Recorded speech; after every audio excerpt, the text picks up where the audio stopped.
Brasil, na lata, a voz do povo, sem filtro, com ritmo, identidade, informação que bate no peito, tá no ar. Brasil, na lata, a voz do povo, sem filtro, com ritmo, identidade. Olá, bem-vindos a mais essa nossa conversa aprofundada. Hoje o foco é um tema que, voltou com força para as manchetes, né? E está movimentando bastante os bastidores da política. São os desdobramentos de uma investigação da Polícia Federal. Uma investigação bem complexa, aliás. Imagina só a cena. A Polícia Federal tá ali, analisando o celular de um ex-presidente. E no meio de tudo, eles encontram um documento. Um arquivo que, na hora já levanta um monte de questões, né? Começa de um jeito bem intrigante, né? Não é um arquivo qualquer perdido no meio de fotos de Zap. Exato. Não é. O contexto todo, o conteúdo, tudo isso dá um peso diferente para essa descoberta. Totalmente. A gente tá falando de agosto de 2025, essa análise no celular do Jair Bolsonaro. E aí aparece esse arquivo específico. Primeiro, a informação vazou num texto meio obscuro, né? Aquele "você não vai acreditar no que..." Ah, sim, lembro disso. Gerou um burburinho inicial. Isso. Mas depois os detalhes importantes mesmo foram confirmados oficialmente pela Agência Brasil.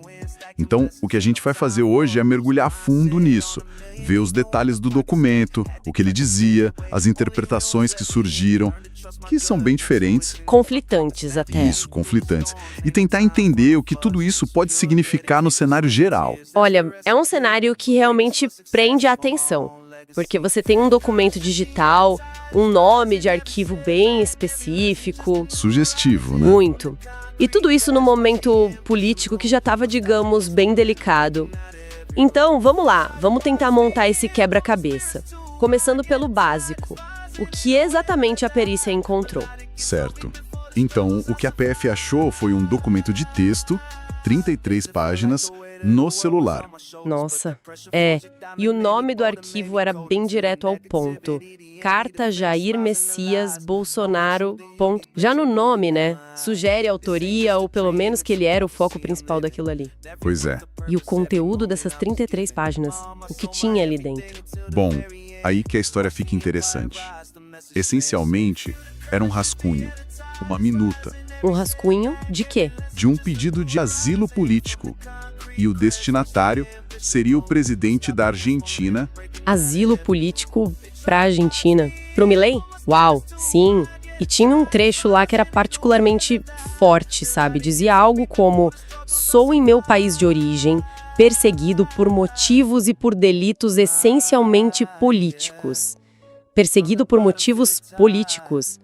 Nossa, essa é uma linguagem com um peso enorme, né? Especialmente vindo ou sendo rascunhado no contexto de um ex-presidente sob investigação. Com certeza. Isso já eleva o documento para um patamar bem mais sério do que, uma simples carta, um exercício de retórica.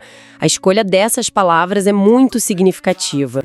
E tem mais uma coisa que adiciona complexidade: o timing, a data da última edição do arquivo. A perícia conseguiu ver isso? Conseguiu. A PF apontou que a última modificação foi feita só 2 dias antes da viagem do Bolsonaro para Buenos Aires. Para posse do Milei. Exatamente, para a cerimônia de posse dele.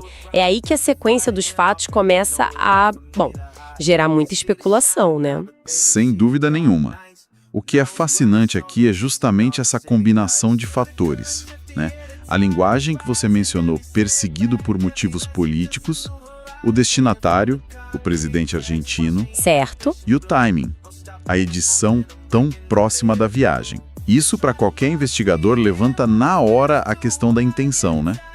Por que mexer nesse rascunho justamente ali? Faz todo sentido pensar nisso.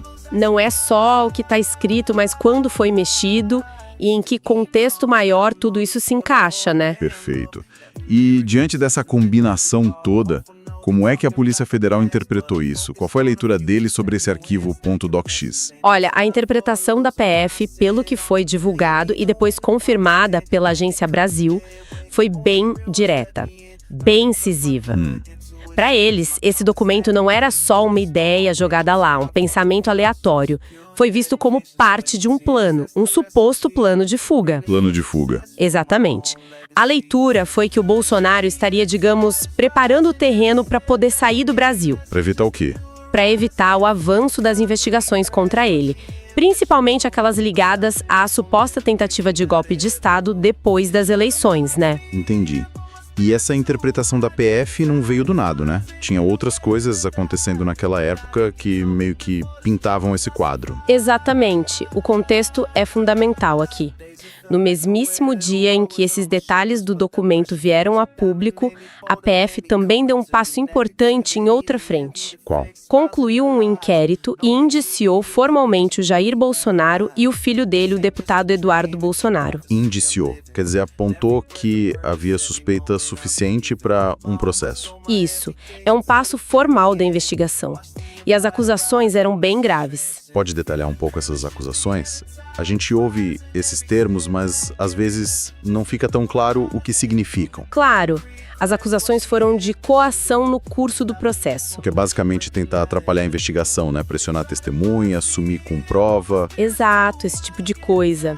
E também por tentativa de abolição violenta do Estado Democrático de Direito. Essa mais complexa.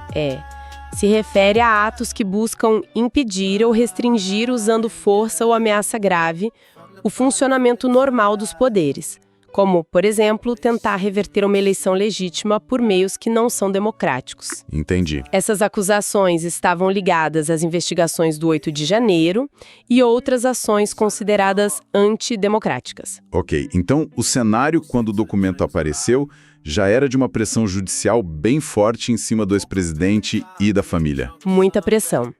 E a PF ainda pontuou outros elementos que, na visão deles, claro, reforçavam essa ideia de risco de fuga ou de atrapalhar a justiça. Que outros elementos? Foi mencionado, por exemplo, que o Eduardo Bolsonaro já estava nos Estados Unidos naquela época. Ah, é verdade. E haveria indícios, segundo a PF, de que ele estava sendo sustentado financeiramente lá por transferências via Pix feitas pelo pai. Interessante. Além disso, a investigação também estava apontando que o Jair Bolsonaro poderia estar descumprindo medidas cautelares que o STF tinha imposto a ele. Medidas cautelares, tipo restrições. Quais eram? Medidas cautelares são ordens da justiça durante a investigação para garantir que ela corra bem, sabe? Ou para evitar novos problemas. No caso dele, uma delas era a proibição de usar redes sociais. Ah, sim, lembro dessa proibição. Pois é. E a PF alegou que ele estaria meio que driblando essa ordem, usando perfis de outras pessoas para continuar se comunicando, talvez influenciando gente ou combinando coisas. Então a PF juntou tudo isso, o rascunho do asilo editado perto da viagem para a Argentina, o filho fora do país com o suposto apoio financeiro do pai, o possível descumprimento das ordens do STF, e a conclusão foi: existe um plano de fuga em andamento. Seria, nesse cenário todo, a prova mais concreta desse suposto plano. Entendi a linha de raciocínio da investigação. Mas, claro, essa é a versão da PF. O ministro Alexandre de Moraes deu um prazo para a defesa do Bolsonaro se explicar sobre isso, né? Deu sim. O ministro Moraes deu 48 horas para os advogados apresentarem a versão deles, a resposta ao relatório da PF. E eles responderam? Responderam, dentro do prazo. E o que eles disseram? Qual foi a estratégia para rebater essa história toda de plano de fuga baseado no documento? A linha principal da defesa foi tentar desqualificar totalmente o documento como prova de qualquer intenção real ou atual. Como? A alegação central foi: isso é só um rascunho antigo. Antigo. Mas e a edição recente? Eles não focaram tanto nisso na resposta inicial, mas sim na natureza de rascunho antigo. E mais, disseram que esse rascunho teria sido recebido de terceiros. Então não teria sido ele quem escreveu, nem a equipe dele a pedido dele. Essa tática de dizer que é antigo e de terceiros parece uma tentativa clara de tirar o peso da ligação dele com a ideia do asilo e com o timing da viagem para a Argentina, né? Exatamente. É uma estratégia de defesa bem comum nesses casos. Você tenta quebrar a ligação entre o objeto que foi encontrado, o documento, e a intenção que a acusação está colocando ali, que é o plano de fuga. Faz sentido. Se o documento é antigo, a última edição pode ter sido só, sei lá, um clique errado, uma reorganização de pasta. Se veio de terceiros, não reflete a vontade do próprio Bolsonaro. Os advogados negaram com todas as letras qualquer intenção de fugir e qualquer pedido formal de asilo. E eles aproveitaram essa resposta para pedir outras coisas também, ou foi só sobre o documento? Aproveitaram, sim. Além de contestar as conclusões da PF, a defesa voltou a pedir uma coisa que já vinha pedindo antes: a revogação da prisão domiciliar do Bolsonaro. Ah, ok. Argumentaram que ele sempre cumpriu tudo que o STF mandou, que não tinha nada novo que justificasse manter ele em prisão domiciliar. Basicamente, tentaram usar essa resposta para reforçar a imagem de alguém que está colaborando com a justiça e não planejando fugir, né? Entendi! Então temos duas narrativas bem opostas, né? Construídas em cima da mesmíssima evidência digital. Claramente. De um lado, a PF que vê o arquivo como uma peça fundamental num plano de fuga. Do outro, a defesa que diz que é um papel velho e relevante que veio de fora. É exatamente essa disputa. A defesa foca em tirar a importância do quando foi editado e de quem teve a intenção, no contexto específico da viagem e das investigações. O objetivo é pegar o que a acusação vê como quase uma prova do crime, né? Sim. A evidência do plano e transformar num objeto achado por acaso, sem ligação real com um plano ativo. Juridicamente, essa discussão sobre um rascunho, ainda mais um que não foi enviado, sempre cai na diferença entre só pensar em fazer algo e realmente começar a se preparar para fazer. A diferença entre cogitar e preparar. Isso. E a defesa explora essa ambiguidade. Essa questão da ambiguidade da prova digital é muito interessante, né? Quer dizer, um mesmo arquivo, dependendo de como você conta a história em volta dele, pode levar a conclusões tão diferentes assim na justiça? Completamente. Em casos de grande repercussão política como esse, onde as emoções e os interesses são muito fortes, interpretar as evidências vira um campo de batalha de narrativas. Imaginam. Especialmente evidências digitais, que às vezes não vêm com um manual de instruções claro, como um rascunho que nunca foi enviado. A mesma sequência de bits pode ser usada para defender ideias totalmente opostas. O desafio da justiça é conseguir analisar isso com objetividade, olhando todo o conjunto de provas. E essa batalha de narrativas, ela ficou só no processo ou teve reflexo fora, na política, por exemplo? E, voltando para a parte jurídica, qual o próximo passo agora? A defesa respondeu, o relatório da PF está lá, o que acontece? Correto. Cabe à PGR analisar tudo, as provas da PF, incluindo o documento, o contexto dos outros indícios, a resposta da defesa, e aí decidir se tem base para denunciar pelos crimes que a PF apontou. Entendido. Então, só para recapitular, tivemos a descoberta desse arquivo. A carta Jair Messias Bolsonaro. Isso. Dentro, um texto que soa como um rascunho de pedido de asilo para a Argentina, falando em perseguição política. A PF viu isso como parte de um plano de fuga, ligando com outros indícios e com o indiciamento dele e do filho na mesma época. Certo. A conexão dos fatos. Aí veio a defesa, dizendo que não, que era só um rascunho antigo, de terceiros, sem valor como prova, e ainda pediram o fim da prisão domiciliar. Exato. A contranarrativa. Tudo isso gerou um rebuliço político e agora está na mesa da PGR para decidir se vira denúncia ou não. Essa é uma ótima síntese do ponto em que a gente está, com base no que saiu na imprensa e nas fontes oficiais. Olhando um pouco além dos detalhes específicos do caso, o que esse episódio todo diz pra gente? Parece que toca em pontos importantes sobre investigar políticos, sobre direito de defesa, e talvez essa área meio cinzenta entre o que é estratégia política e o que é manobra jurídica, né? Exatamente isso.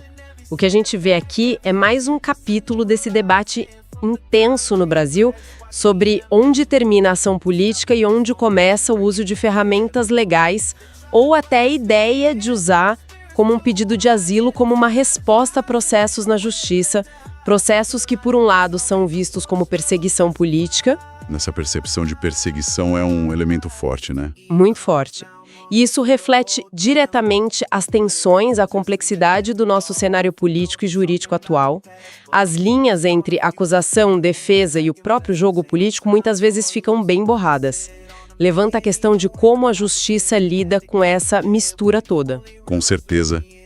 E, com base em tudo que a gente conversou, fica talvez uma provocação para quem está ouvindo pensar um pouco. Considerando o que tinha no documento, o timing da edição, o contexto todo das investigações e essas narrativas tão diferentes que foram apresentadas. Será que esse arquivo era só uma peça esquecida ali no celular, um rascunho antigo, sem grande significado? Ou ele é um indício realmente relevante dentro de um quebra-cabeça bem maior e mais complexo sobre as ações e as intenções de um ex-presidente que está sob investigação? Bom, provavelmente vai depender dos próximos passos da investigação, das decisões da PGR, do Judiciário. De como as peças vão se encaixar no final, né? Exato. E de como todas as peças desse cenário tão complexo vão eventualmente se encaixar. Mas uma coisa é certa, a disputa sobre a interpretação disso tudo vai continuar. Com certeza.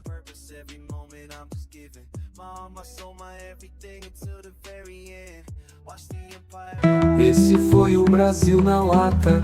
Informação com voz e coragem. Se curtiu, compartilha. Comenta e segue a gente. Aqui a conversa continua sempre. Até a próxima, porque o papo não para.